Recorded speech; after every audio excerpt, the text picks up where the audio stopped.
Welcome to Videomaker's program on basic video editing. I'm your host, Matt York. Our program is broken into 6 segments. First, we'll review the mechanics of editing. Then we'll move on to edit control and time code. Next, we'll cover improving your audio. My personal favorite is our segment on special effects, which brings us to editing systems, and then we'll close with a segment on titles and graphics. So sit back and enjoy the program.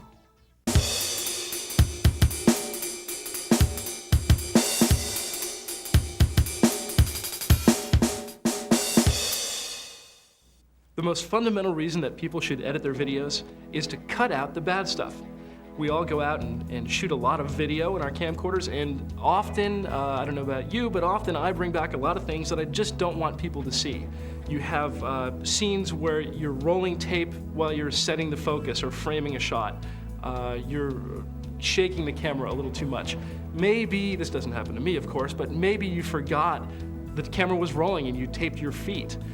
We point our camcorders at all kinds of different things, and generally we roll a lot of tape. Really, VHS tape is very cheap. Videotape is cheap. So you can, on a $2 VHS cassette, record 2 hours of footage. Fundamentally, editing is all about taking out the bad stuff. Editing video is really not as complicated as a lot of people think. In fact, every time you press the start-stop button on your camcorder, you're making edits. So at most basic level, the easiest way to edit is in your camera. Point your camera at things in the order that you'd like them to appear in your final tape, record them at the lengths that you'd like to, and you're editing. Well, you can get a good start by editing in camera, but eventually you're going to want a little bit more control than that. You're going to want to make those decisions after you've shot the footage. Shoot 1 or 2 different takes of something, and then later on, select the one you'd like to keep in your final production. Well, this is as easy as hooking your camcorder up to your home VCR and putting the VCR in record pause mode, playing the tape in your camcorder, and then riding the record pause button. It's just that simple. The process of editing with a camcorder VCR setup is very similar to recording a television program that you're watching on TV. If you've ever cut commercials out of a TV program that you're recording, you know that you have the record VCR in record mode, and when the commercial comes on, you hit pause. It's the same thing with 2-finger editing. You press play to start the footage from your camcorder and hit pause to cut out the stuff you don't want. Hooking up for what we call 2-finger editing is really very simple. It's a matter of connecting the outputs from your camcorder, your video and audio channels, out of your camcorder to the inputs on your VCR that you'll use to record. Chances are your VCR is already hooked up to the television set in your living room. So when you press play on your camera, you will see the image pass through the VCR and appear on the TV. All you have to do is press record on your VCR and you're editing. If you'd like to get a little fancier, you can actually use your camcorder in camera mode rather than in VCR mode. This way, after you've already shot the bulk of your raw footage, you can point your camera at, say, a wall and use the texture of that wall for the background of a graphic that you can create in your camera and key over to add to your video. There again, whatever your camera's pointing at, be it live or something recorded on tape, will be passed through the VCR and you can record it into your project. Don't be afraid to get creative in this editing process. You're not limited to the things that you've recorded on your camera tape. You can switch your camera into camera mode and point it around the room. You can point it at photographs. You can use your in-camera effects. You can fade that texture in, fade your title in, fade it out at the end. You can add a black and white effect or a sepia tone or a strobe if your camera allows you to. The next step is to move on to some type of edit controller. An edit controller will allow you to send commands to your play VCR, be it your camera or a VCR, and your record VCR, so that the two of them will be synchronized. It allows you to make more accurate edits than what you can make by releasing pause.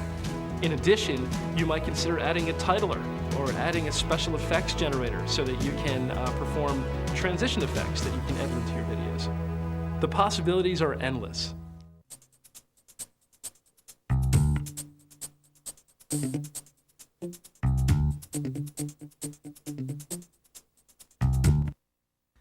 An edit controller isn't always necessary when you go to edit your videotape. There's a method that's known as 2-finger editing where you can hit play on your source deck and you're writing record and record pause on the record deck. So in a sense, you become the edit controller. You're relying on your reflexes to cut where you want to. So is an edit controller necessary for that type of editing? No, it's not, but it can become beneficial.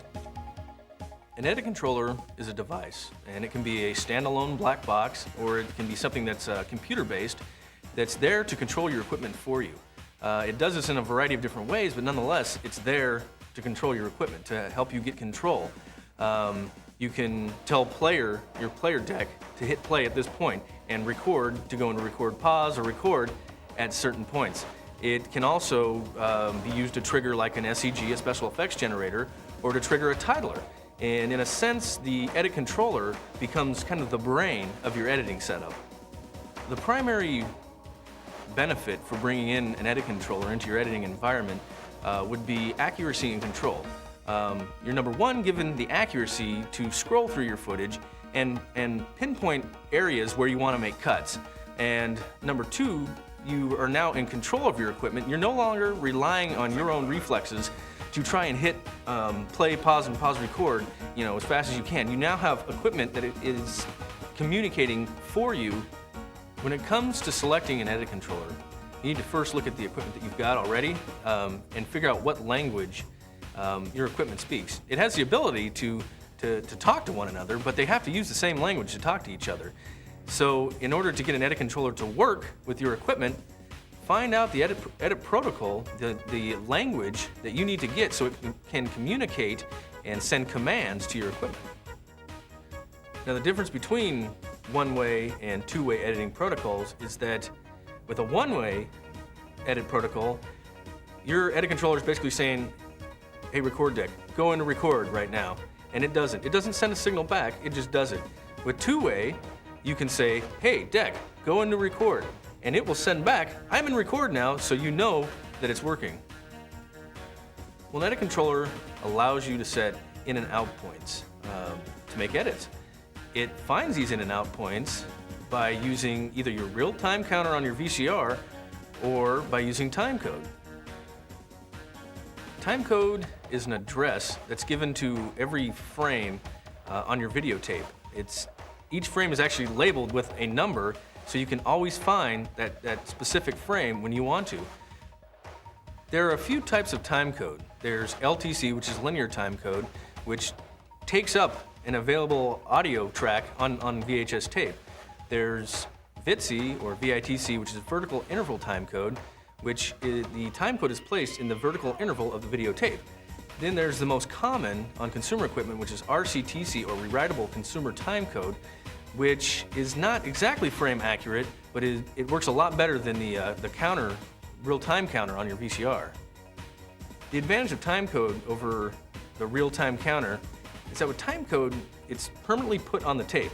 And with a real-time counter, say if you eject your tape, you've just lost your spot because it's zeroed out the time counter. So you don't know where you are in the tape unless you rewind and start from zero. With timecode, as long as your deck can read timecode, you know exactly where you are on the tape at every time. In order to take advantage of timecode, you need a camcorder that can write timecode for you, or a VCR that can do it, after the fact. And you need a record deck and, possibly an edit controller that can read the timecode as well.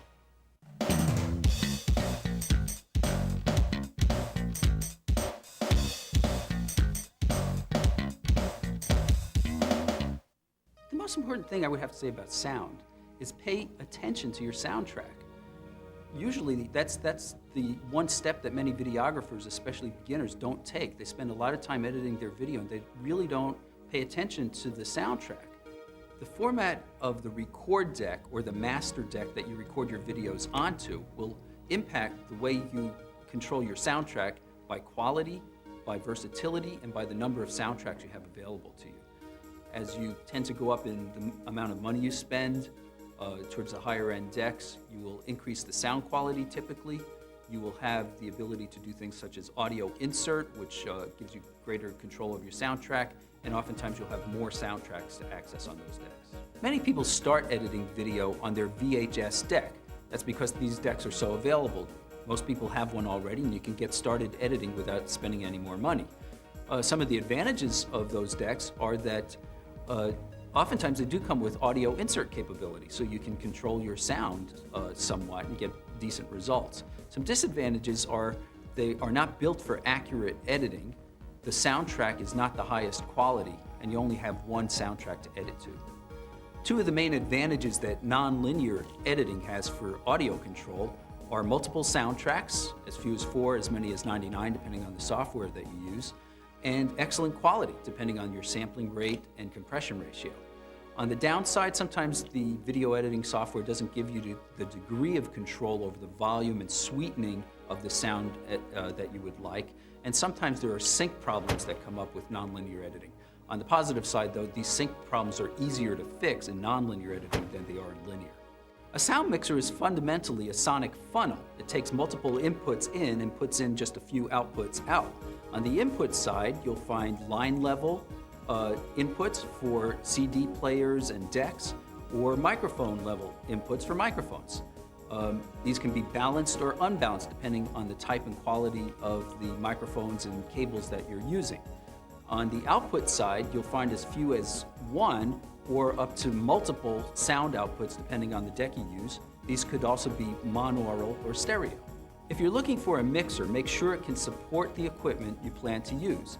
If you're using a combination of microphones, decks, and CD players, make sure that your mixer can take microphone level inputs as well as line level inputs. If you're using microphones that are consumer level microphones with little mini jacks, those are unbalanced microphones, make sure your mixer can handle unbalanced mini jack inputs. On the other hand, if you're using more professional type microphones with XLR cables, these are balanced microphones and cables, make sure your mixer can take balanced inputs. Easy ways to acquire sound effects are: number 1, make your own. Snap celery to simulate the sound of a bone breaking. Or go out and record some natural sounds, the sound of a brook that you can use later as background water. Or you can buy CD libraries filled with sound effects that you can use later. And also many websites now make sound effects available for free. Finally, there are inexpensive devices which are called boing boxes that you can use to make anything from a bomb going off to a phaser. You can use sound effects to create an environment or to accentuate things that are going on the screen. So for example, if I take a bow, we have just implied that there's a large happy studio audience here with me. On the other hand, if I react, we have implied that a bomb just went off screen. And finally, if I'm trying to get a better idea on how to produce this video, we have implied that I finally got it.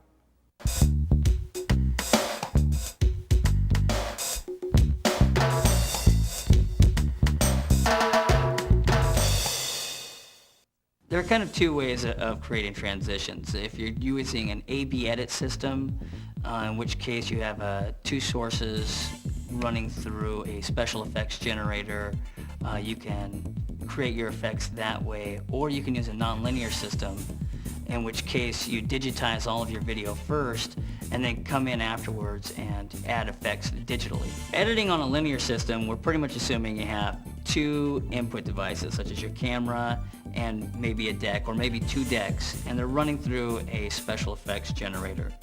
Now, through your special effects generator, you can go from one source to the other and maybe create a transition between the 2, a flip from one video to the other, a picture-in-picture, or maybe just a straight wipe.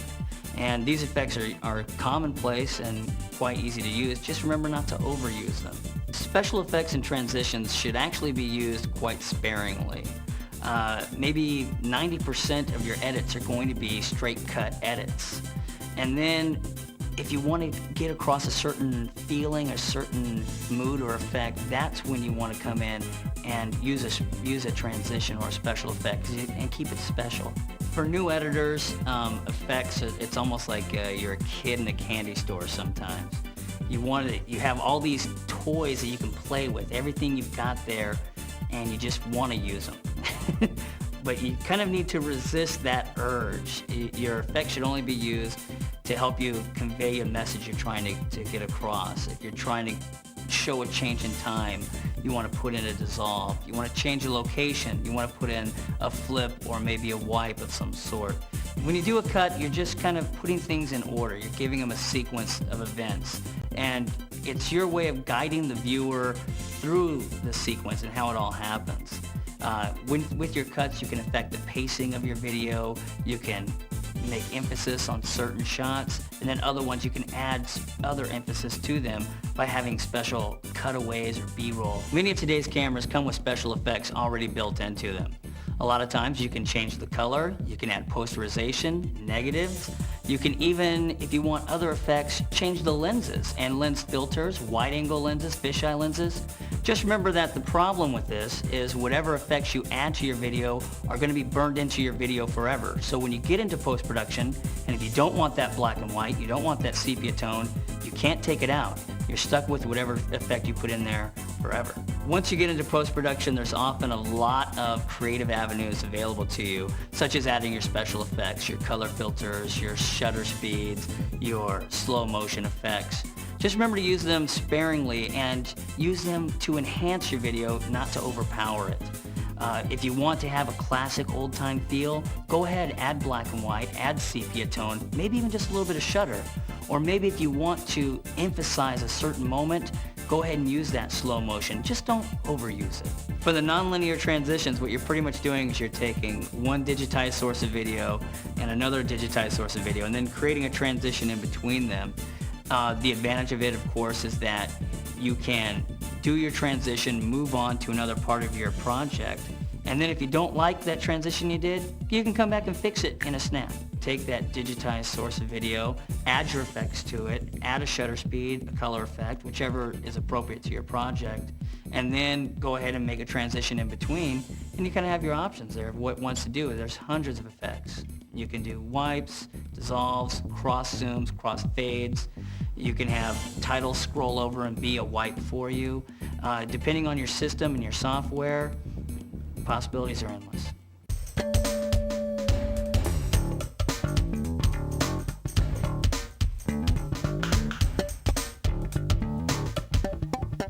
The difference between a linear and a nonlinear editing system is basically whether or not you're editing onto videotape.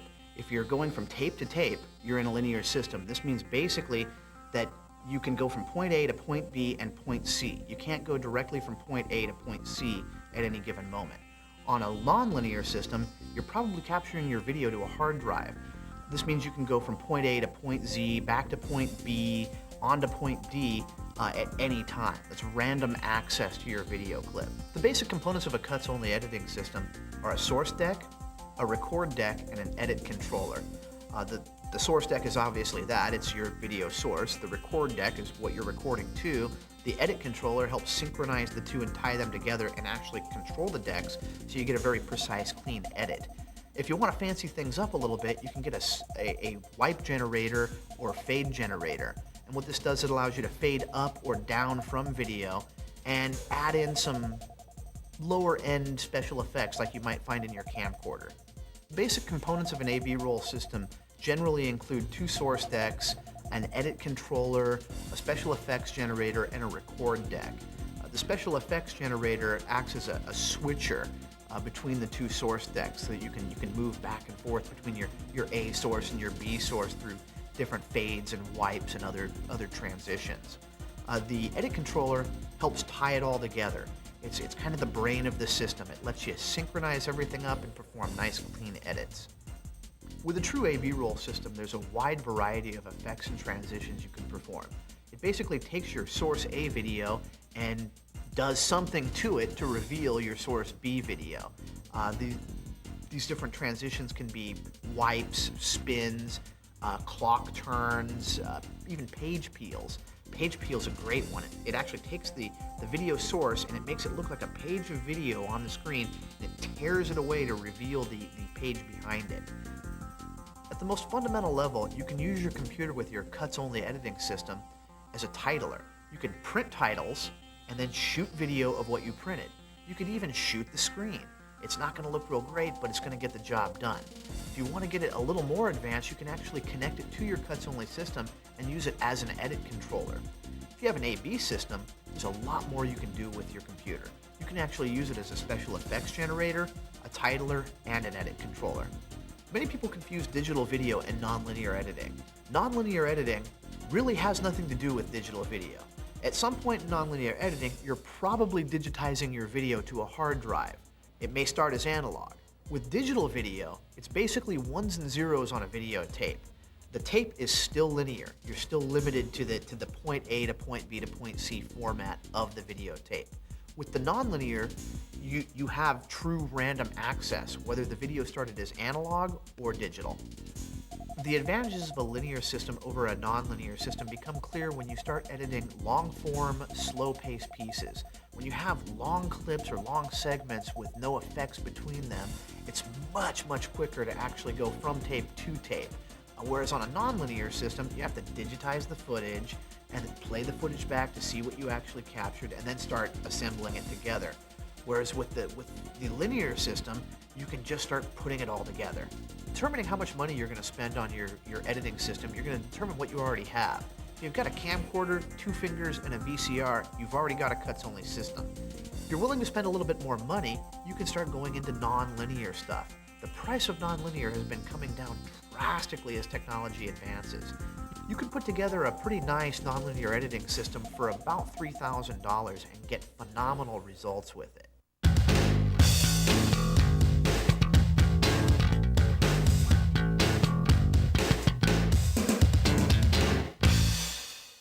There are a few different types of equipment you can use to make titles electronically. If you don't have a computer or you don't care to use one for this, you can buy freestanding titlers. They start at under $100 and go up to many thousands of dollars. And the range there is the types of fonts that are available, the colors that are available, and just how good the titles look on the screen. All of those improve as you spend more money. So look for a titler or a character generator. They go by both names. However, if you have a computer, you can also use titlers that are computer-based. In its simplest form, you can use a scan converter, which allows you to put the computer's VGA signal out to a television NTSC signal. That means you can create a title on your computer screen using a word processing program or a dedicated titling software, and take the signal that normally appears on the computer screen and actually record it onto videotape. To make sure your titles fit correctly on any TV set that you might play your program on, put the titles within the inner 60% of the screen. This is called the safe title area. The problem is that different television sets mask different amounts of the picture tube. And so a TV that's heavily masked could lose the beginning and ending letters of your titles. So to be safe, once again, put things in the inner 60%. The best place for the titles to appear within that 60% safe title area depends on what else is going on the screen. So for example, if you're creating an opening title for a program and you've got some environmental shots, panorama of the hills and mountains, you can put your titles dead center on the screen because you're not blocking any single important subject. And also, since it is the opening of the show, you would expect to see large centered titles. There are various ways to create backgrounds for titles, ranging from different colors of paper for handmade titles to various kinds of backgrounds that are generated electronically in character generators. Of these, on the freestanding black boxes that I spoke about, the character generators, oftentimes there's a range of surfaces, textures, and colors that are built into the character generator from which you can choose the background that's appropriate for your title. Many character generators and computer-based titlers allow you to animate the titles. That means giving motion to the title itself. As with all special effects, you have to be really careful to use the motions tastefully. With computer titles, for example, you can create all forms of motion with flips and pulls and crawls and scrolls and things that bounce around the screen. Of course, use them where they are effective, but don't make a title move just because you can make it move.